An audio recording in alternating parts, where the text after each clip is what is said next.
Hallo, hier ist Jürgen Klopp.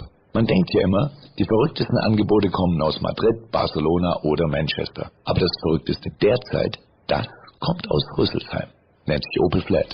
Das Sorglospaket mit 3 Jahren Garantie, 3 Inspektionen, 3 Jahren Mobilservice und bis zu 4.000 Euro Preisvorteil.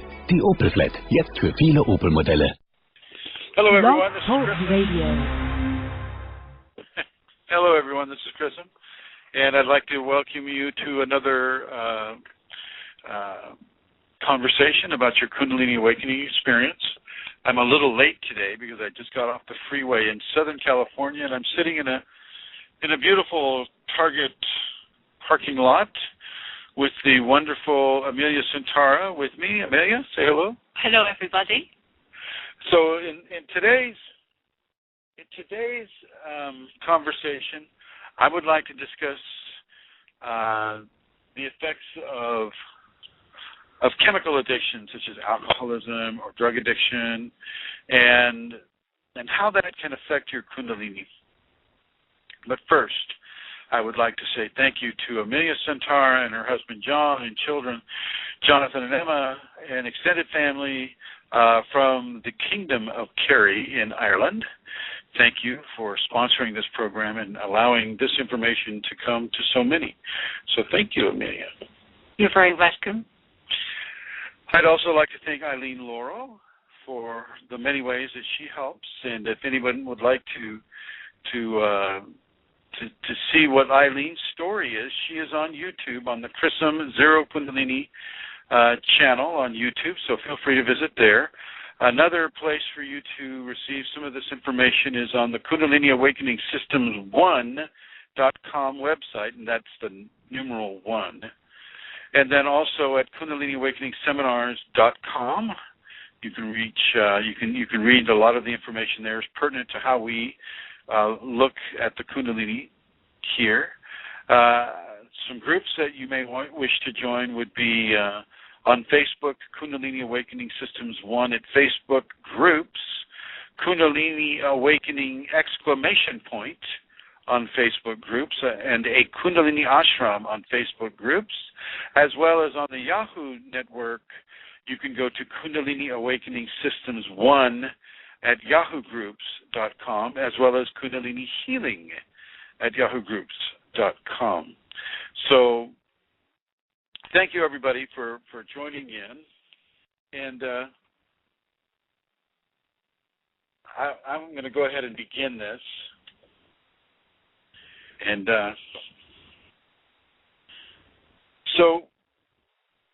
just in case you want to call in, the number to call in is area code 347-934-0026. So once again, that number is area code 347-934-0026. And if I can talk Amelia Santara into keeping the iPad present and accounted for, then we'll be able to see you if you call. Okay, so with the Kundalini, it often comes on in such a way as to really defy your reality. And if you're mixing that in with alcohol, for instance, just use alcohol first. Alcohol itself, if you have reached the stage in your use of alcohol where it has become a necessity for you, then I really want you to begin to understand that the alcohol itself can begin to carve holes into your energetic envelope or the aura of energy around you. Okay? This allows other spiritual phenomena or spiritual creation to come through. Not all spiritual creation has your best interests at heart, so to speak. There's a lot of predatorial type of scenarios, as well as there's a lot of beautiful, kind, loving, friendly influences as well. However, when we do the alcohol, we reach into a level of the astral area, which is the next area right above and blending with the physical area. We reach into levels of the astral that are commonly inhabited by spiritual creation that is somewhat challenged. If you've ever seen a person whom we would refer to in the United States as a drunk on the side of the road or on, near an intersection, talking to themselves, having a full-on conversation with themselves or hitting themselves, you will know that this person is infested with many spiritual consciousness that are in essence attacking his system, attacking his awareness, attacking his energy, and that has physical ramification. That can really begin to bring on a disparity in the physical health of the person, leading to an early death or an early onset of illness. With the Kundalini, this can be even more pronounced. As we go through the transformation, which is similar to a butterfly exiting the cocoon, well, that is a very sensitive stage. As the butterfly is exiting the cocoon, it's basically available to any kind of predation or any kind of predator or any kind of manipulative event upon them. And, alcohol, inordinate alcohol consumption is similar to having holes developed within the cocoon before the person is ready to exit it. And so while you're in situ of the cocoon, you're already being attacked by spiritual creation. And once again, I don't want anybody to get the idea that everything spiritual that Christmas is talking about is bad or is going to prey upon you. That's not the case. But when you delve into the areas of alcohol or the related areas of drug, acute or addicted drug consumption, well, yes, you're going to attract those types of spiritual life form that will indeed, prey upon you or attack you in some way. As the person continues to imbibe in these areas, within a Kundalini context, a person can become extremely mentally and emotionally unstable. Often, Kundalini will require that the person begin to detach from that addiction before it comes up, or at least it will begin to initiate a series of events in a person that allow that person to understand that they no longer are interested in alcohol, because the Kundalini in them is no longer interested in alcohol. And this carries over. It's not just alcohol.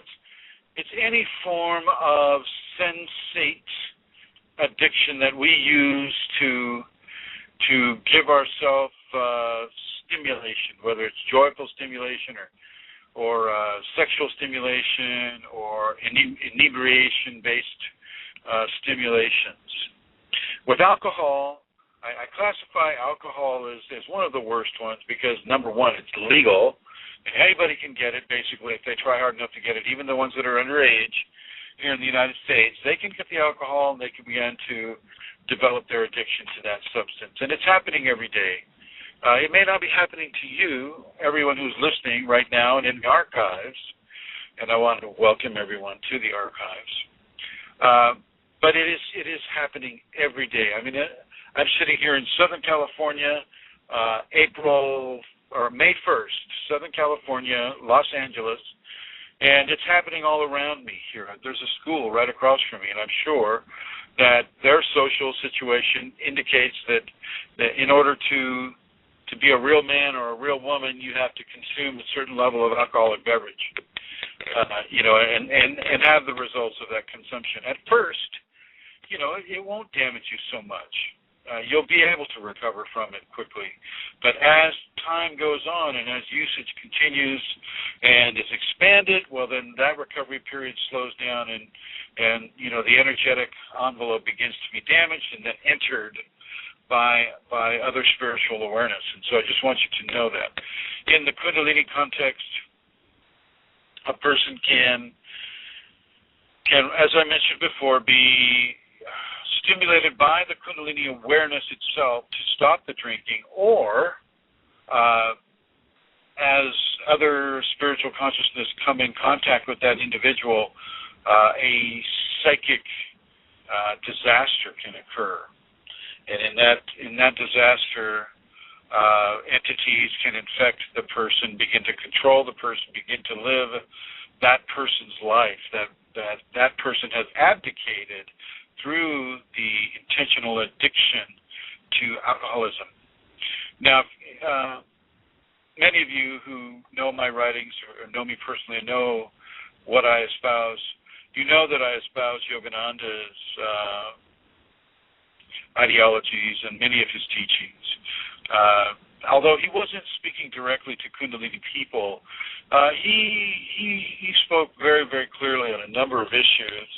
And in some of these issues, he wrote in his Harmonizing Physical, Mental, and Spiritual Methods of Healing, he wrote that with the power of your mind, you can work changes in the life, in the body, as well as in the body itself. Who but your mind is giving strength to the body?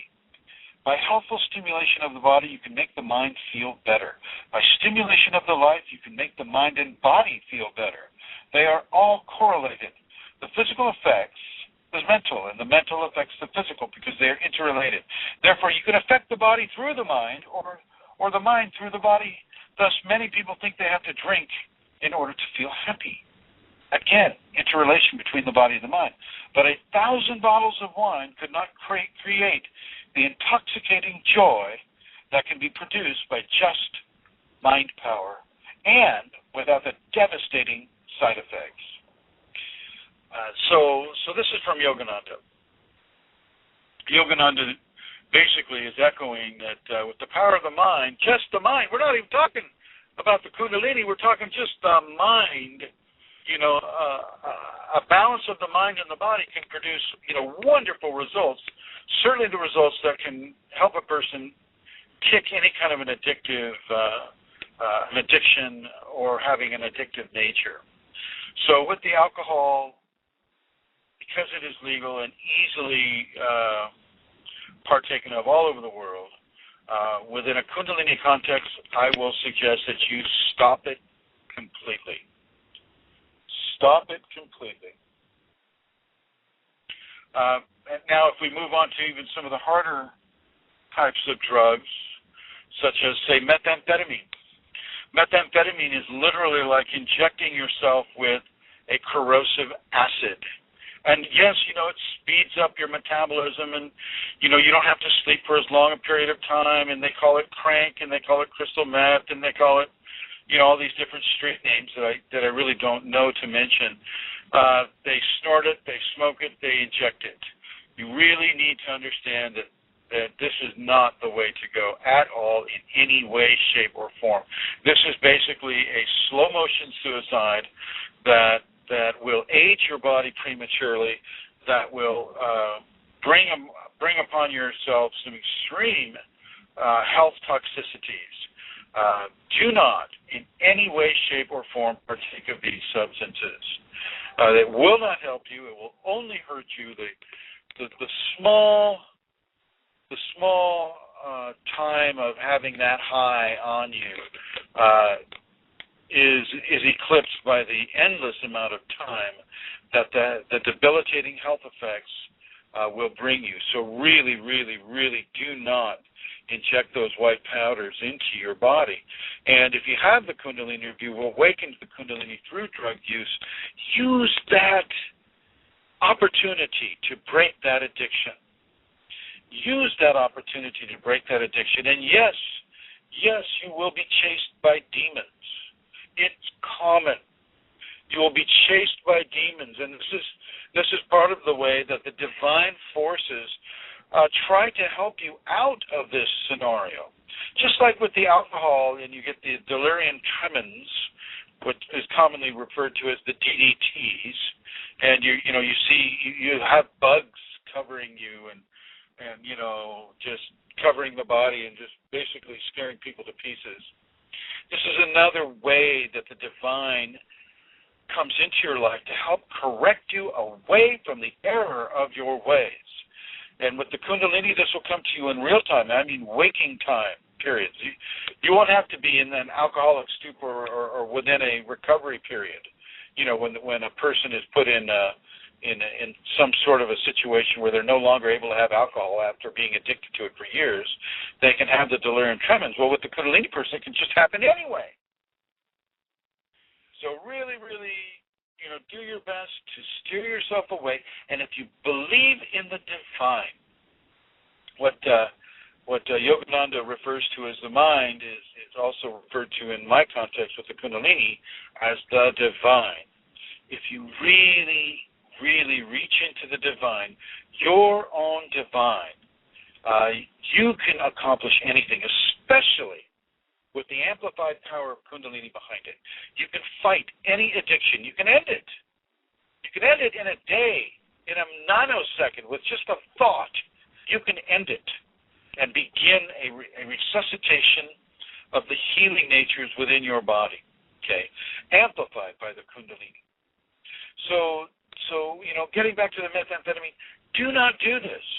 And when the demons are chasing you, take that as a hint and a corrective measure given to you from the divine to take yourself out of this slow motion suicide. Take yourself out of it. Okay, and then we can apply this to levels of smoking, the smoking addiction. I've helped many people with recover from smoking addiction, and it doesn't return to them. And I want you to know that you don't need a Chrism or a Yogananda to do this. You can do it yourself. Why be dependent upon another person who has these gifts or skills? Why not develop them on your own?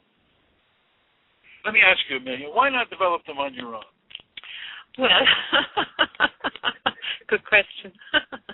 Well, I know for myself, I definitely I've given up alcohol, but I had a big addiction to smoking.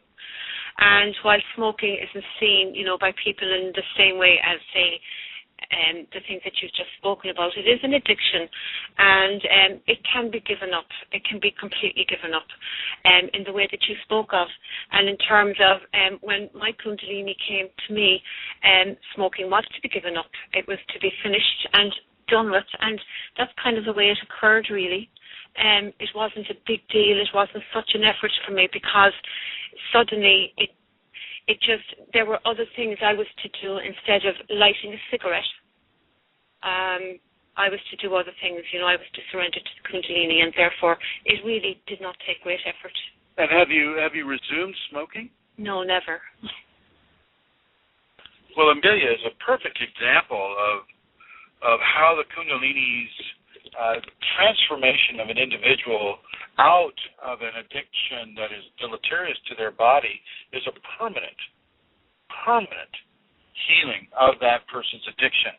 And, when we go back to Yogananda and some of his teachings, he basically says that in the ultimate analysis, we find that everything is thought force. Your body, the house you live in, the light of day, everything you behold, from the glasses you are wearing to help you see better, are all nothing but condensed thought.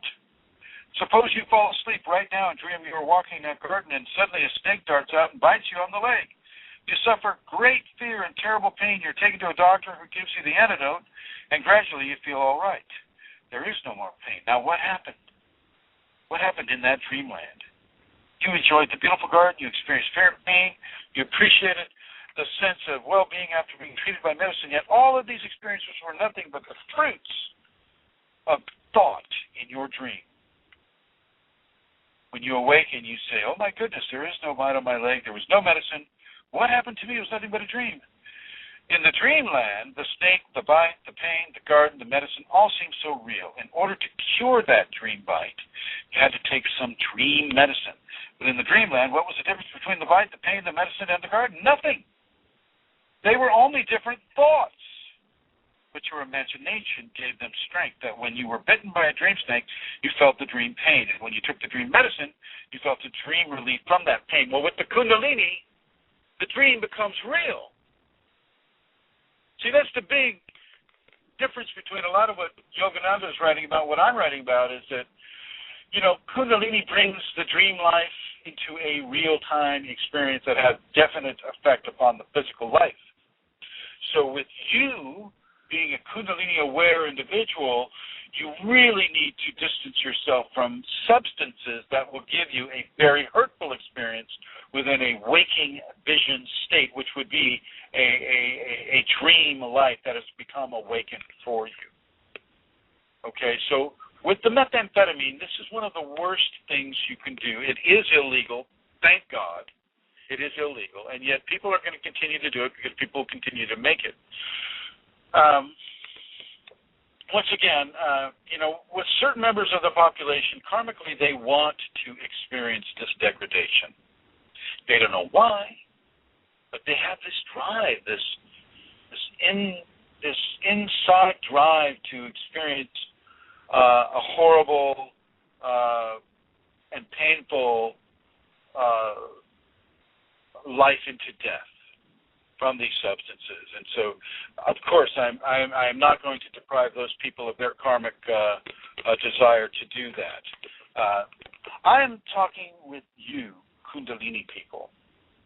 People who are interested in Kundalini, people who know of the word outside of Kundalini yoga, people who understand it as an intelligent, divine, energetic force upon the human being. It's you I'm talking with in these areas. And I know some of you are addicted to these substances, and I'm cautioning you against continuing that addiction. I am actually imploring you to look at the power of the Kundalini within you and begin to ask the Kundalini in you to begin to reprieve you or to take you out of this addiction format and to follow that up with positive activities that take you away from the addiction. Follow it through with self-behavioral corrections. Eat more carrots. If you're addicted to cigarettes and you have to do something with your fingers, eat a carrot. Eat some celery. I know it sounds silly, but eventually, even the coordination between your fingers and your hands and having to do something while that cigarette's burning between your fingers is diminished and taken away. Okay? And with methamphetamine, you'll be able to sleep again. You won't be chased so much by the demonic forces. It will take a while to detoxify your body, but it will happen, and you will no longer be, suffer through these areas.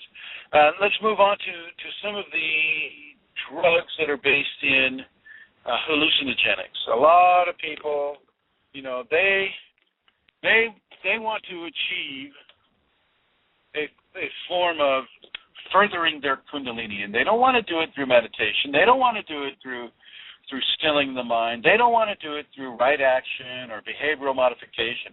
They just want to eat that cactus or smoke that substance, that take the DMT and travel wherever. And once again, I'm going to suggest that you do not do this. I understand, I understand being a psychonaut and Terence McKenna's explorations of the mind and the environs of the astral and the soul by use of psychedelic mushrooms, LSD, mescaline, all the different psychotropic and hallucinogenic light-bearing plants. I understand that. I'm not against that. What I'm talking about is using that as your sole form of experiential reference point within the Kundalini. Once Kundalini is awakened, say you do ayahuasca and your Kundalini is awakened, you don't need to keep doing ayahuasca to keep experiencing a continuous Kundalini awakening. Once that genie's out of the bottle, there's no putting it back in.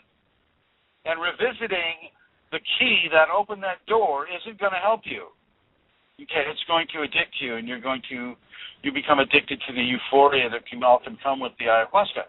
So, I once had a student who, we went down to Peru, and, we did the ayahuasca ceremony, and I didn't, but I was kind of chaperoning people.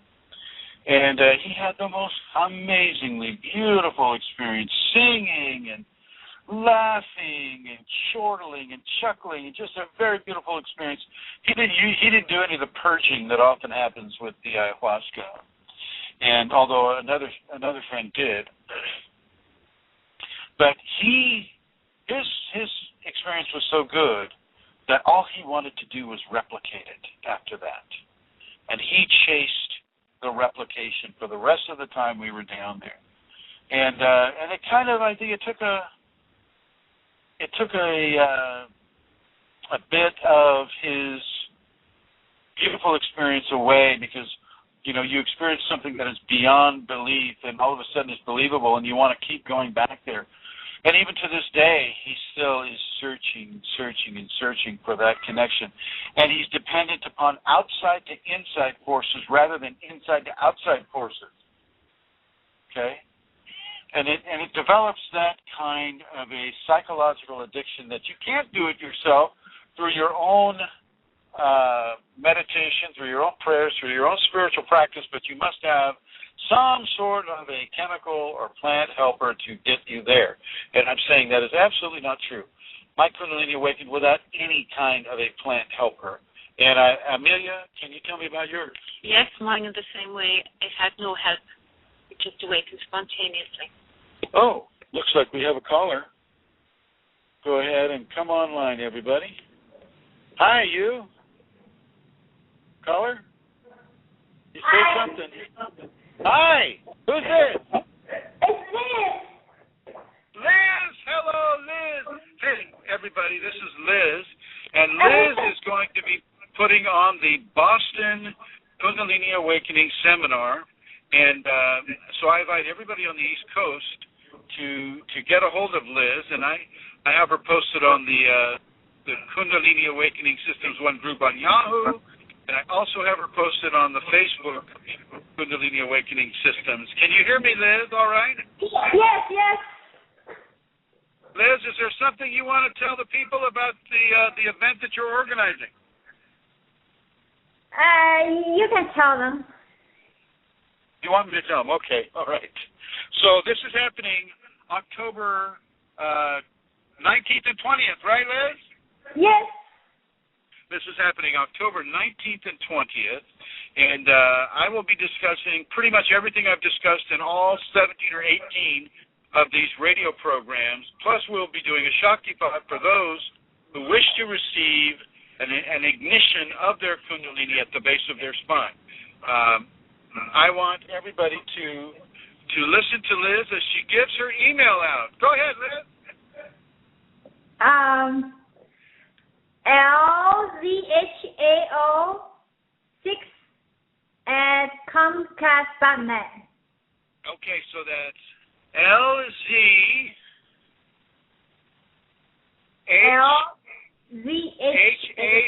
the number 6, at Comcast.net. Okay, so that's not .com, that's .net. That's LZHAO6, the number 6, at Comcast.net. And everybody who would like to partake of this on the East Coast in Boston, Massachusetts, get a hold of Liz.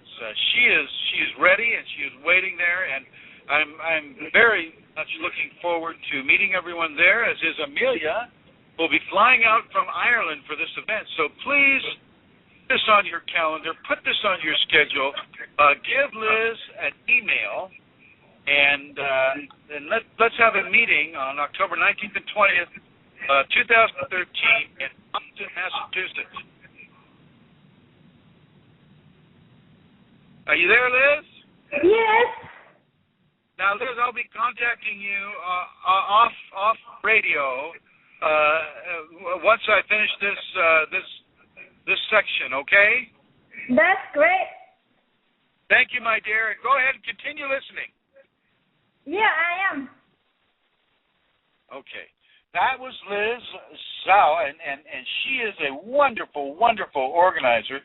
She came to the Santa Rosa seminar that I just had about 2 weekends ago, and it was a very successful seminar.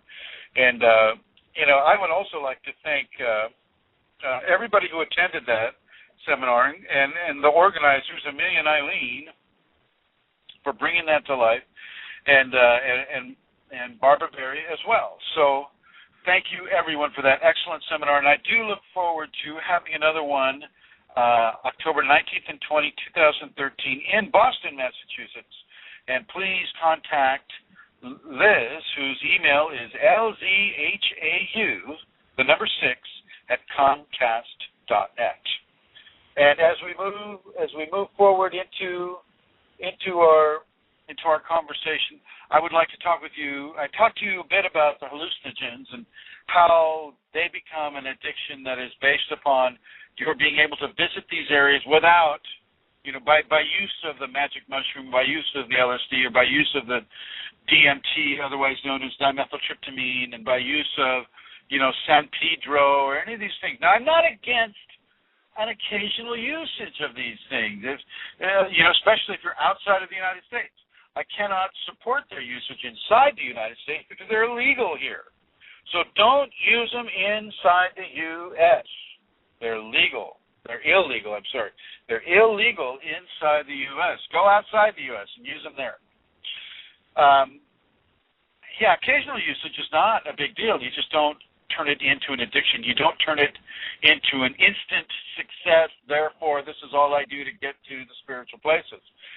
With Kundalini is a very high spiritual expression, extremely high, so strong and so powerful, it changes the molecular structure of your body. Not just, letting you see glimpses of another reality, the thousands of eyes that are staring at you when you take the DMT, or the many different visions that come with the magic mushroom and all these things. These can have a deleterious effect upon a person who is looking for God or looking for the inner divine within themselves. This can have a very deleterious effect because what it does is through the repeated use, it can stimulate a Kundalini awakening, especially the magic mushrooms. The magic mushrooms can blow a person's head off, literally. Blow the top of the crown wide open, and that person begins seeing visions in their waking time, day and night. It doesn't matter. You see them. They can talk with you. They can scare you. You don't know who they is. You don't know what they is. And all you're doing is running. You're always running from a let me roll the window up here. You're always running from a series of stimulus, a voice in your head or a certain type of vision. You get so wrapped up in the phenomena that you're unable to differentiate phenomena from your reality-based phenomena, and it becomes very, very confusing, and subsequently you will end up in the psych ward under the heaviest tranquilizers, typically Depakote or some form of lithium, and that will be you for a while. Okay, so I want you to really do your best to avoid that. I have no problem with magic mushrooms, psilocybin. Once again, they're illegal in the United States, so we don't promote their use in the United States, nor any other country where their use is illegal. But if you can find a place where it isn't, then you can indeed experience these substances. And by the power of your experience, you may become addicted. And once again, I'm going to tell you that the Kundalini path is a much cleaner path. You do not need to eat a plant or take a molecule, like the DMT molecule. You don't have to do that. You just have to begin to initiate a process of the safeties.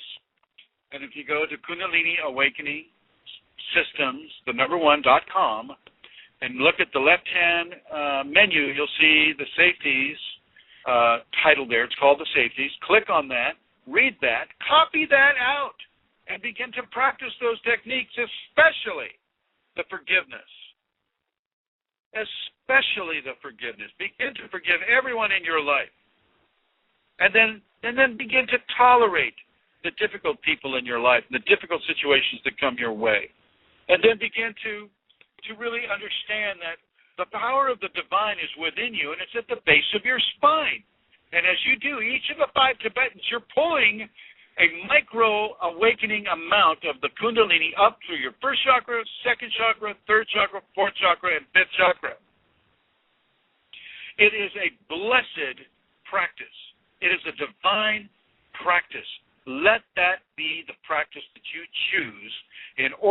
awaken the Kundalini and begin to purify yourself through the self-correction of the emotional body. You forgive past and present hurts and the inflictions of pain that you've given to others and others have given to you. You forgive it.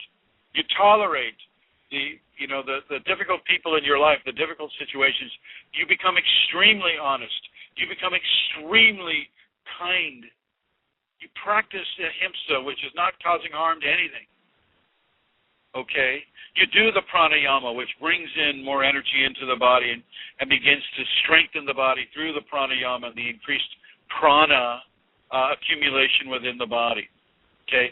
You do these things, and it will bring upon a Kundalini awakening and a purification too. So don't be surprised if all of a sudden your skin breaks out, or you get blisters in your mouth, or you get certain problems that come upon you. The body will begin to detoxify itself, to purify itself. And as this occurs, yes, you may have physical manifestation of that detox and that purification. Don't be surprised. Don't be afraid of it. Don't rush off to the emergency room. Oh, my God, I've got canker sores. Where did they come from? You can expect it. And however a way it chooses to come. So don't be afraid. Don't be afraid. Once your Kundalini comes up, you're going to have physiological changes occur. Those physiological changes will bring about great leaps of physical joy and love and grace. But it'll also bring about great leaps of purification and detoxification. So don't be afraid of the negative aspects or the shall I say, the challenging aspects of your Kundalini awakening experience. We have another one? Nope. Okay. So let's continue from the hallucinogens. Let's just go straight to marijuana. Marijuana is a very commonly used plant helper, and to some a light-bearing plant. Once again, at this point in the United States, here in California, it's not absolutely illegal. The federal government says it's illegal. The state governments are saying, well, maybe we want to tax it. So plenty of medical dispensaries for marijuana are moving in. And Oregon and Colorado have passed a recreational marijuana initiative in those states, and so people can use it recreationally now. And frankly, I don't really have a problem with marijuana. Yes, there is an addictive aspect to it. Don't let people talk you and say, oh, no, it's not addictive. No, dude, here, pass the joint. It's not addictive. Really. Say smoke morning, noon, and night. I'm not buying it. Okay, I'm just not buying it. When my Kundalini came up and I was trying to figure out what the heck was going on, I tried, some of the marijuana as well, and it does have an addictive quality. It doesn't help, but it doesn't hurt so much either. It forms a quality of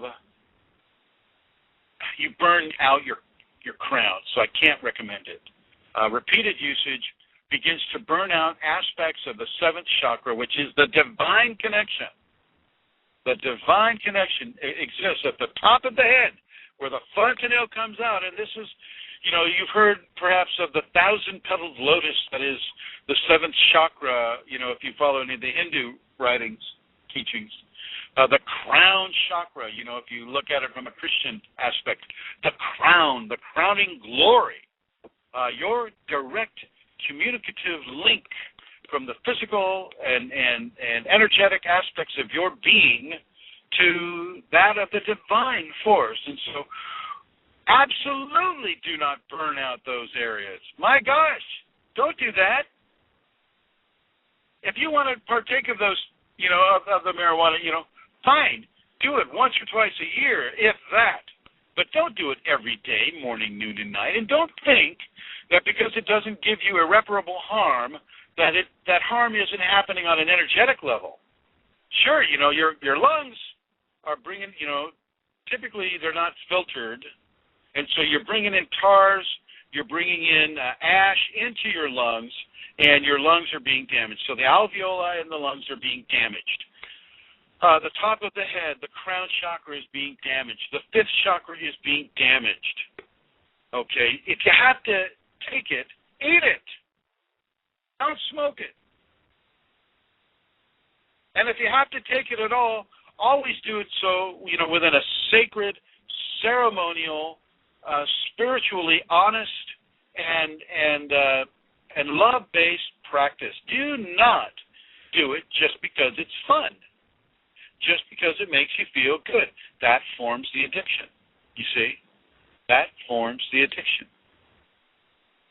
So I don't recommend marijuana use. Once again, as with many of these drugs, I don't feel that you have to use it in order to have the Kundalini. It didn't happen for me that way, and it doesn't have to happen for you. If it has happened for you, don't blame it on the marijuana. Don't go, oh, dude, just like I smoked this joint and my Kundalini awoke. It was so cool. Your Kundalini probably would have awakened anyway. Now, marijuana does serve some very positive benefits, and I don't want to diminish those. It makes a great fuel. It makes great clothing. It makes, it's a protein. I mean, gosh, there's so many amazing uses of cannabis. It's just mind-boggling that we're not using it as a society to help our society, and yet we're not because, of course, there's lots of money in forcing people not to do something that they want to do. I'm a supporter of the use of cannabis, and for those people that have cancer, I would rather them use spiritual means of curing their cancer, or through Yogananda suggests dietary changes and taking taking the medical advice in addition to spiritual and mental vectors of treatment, not just the medical vector. That's pretty much trying to sit on a three-legged stool and then cutting two of the legs off. So I would suggest that you begin to look at a much broader range of treatment. But for the negative effects of chemotherapy, I think cannabis usage is an excellent opportunity. And within the context of your MD, and I would suggest that you follow that MD's advice. If he's saying, hey, you might want to do this in order to counteract some of the damaging effects of chemotherapy. And I have one of my parents has cancer right now, and it's the same type of scenario. So I just want you to know that marijuana and cannabis is a beautiful gift from the divine, but you don't need to use it to the point of addiction. You need to use it with a common sense and with less of a daily frequency or even a weekly frequency. Don't burn out the areas of divine communication that cause one to be able to have the communication that comes from the Kundalini awakening. Now let's move into the pharmaceuticals. These are the drugs that are given by MDs who basically have no clue about the Kundalini. These are the types of drugs that they call mood stabilizers. Hello, everyone.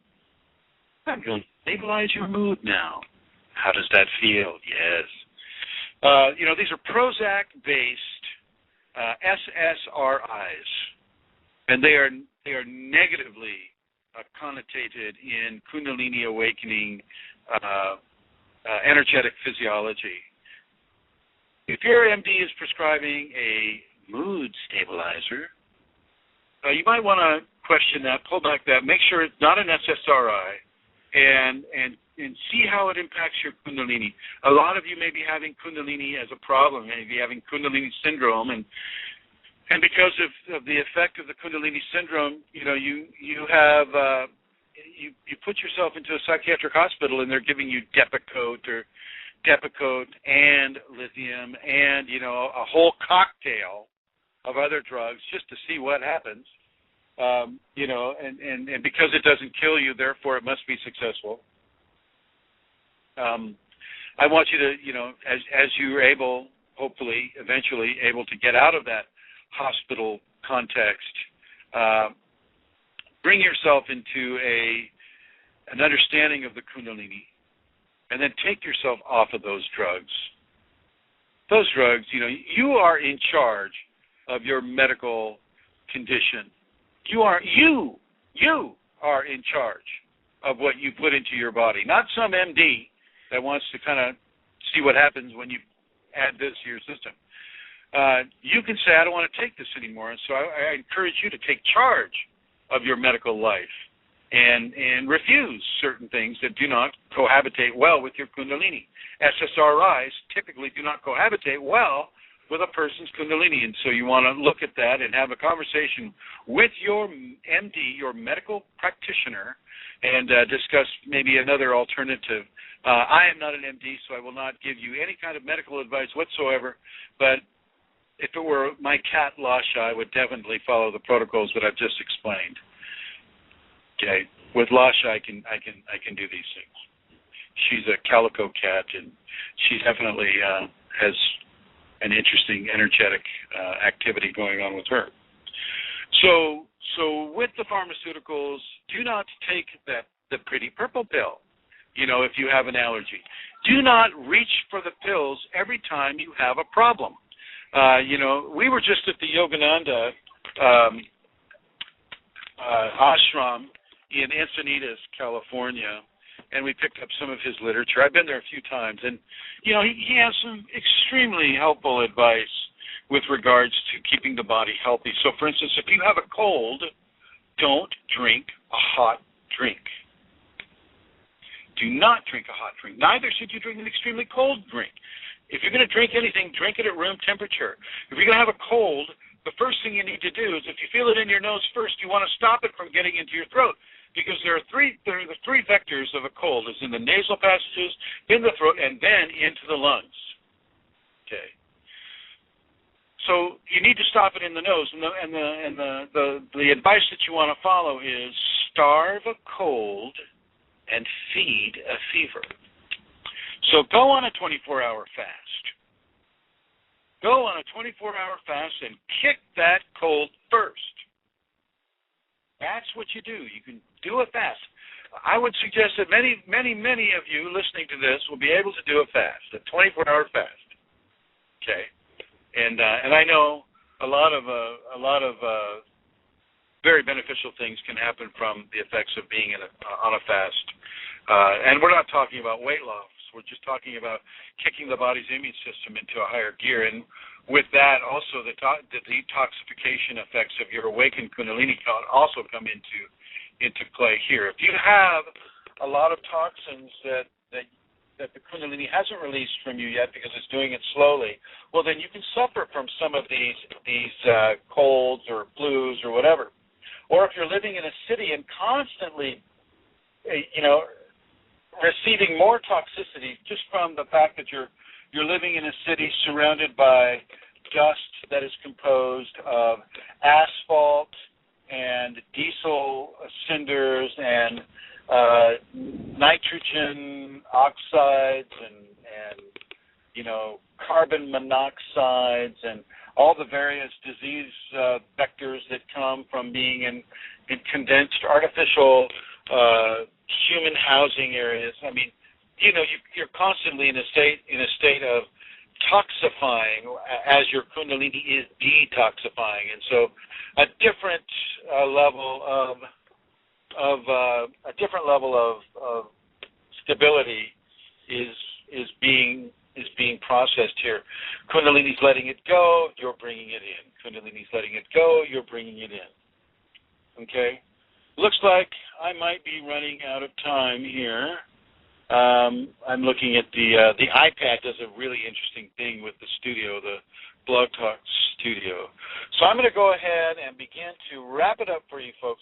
You do not need a substance, alcohol, methamphetamine, hallucinogens, pharmaceutical things in order to initiate a Kundalini activation or modulate an existent Kundalini awakening. You do not need it. You just need to trust in the divine. Talk with the divine. Get to know that divine force within you. Do the meditation.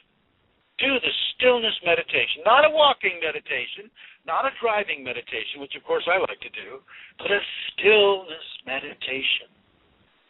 Be still and know the God that is within you. And Amelia Santara would like to add something. And I would add, reach for the safeties instead of a cigarette or alcohol, because the safeties, that's how they work. Thank you. Absolutely. Absolutely. If you want something to do of a positive spiritual nature, you begin those safety protocols. I would like to thank everybody who's listening in the archives, and I've noticed that it seems that more people listen in the archives than in any other section. I just want to say hello to you. I'd like to say hello to you in Finland. I would like to say hello to you in San Pablo, California. I would like to say hello to you in Boston, Massachusetts, in Ireland, in South America, in China, in Australia. I want to say hello to you all, and I want to send you Amelia's saying everywhere, Kristen. Say everywhere.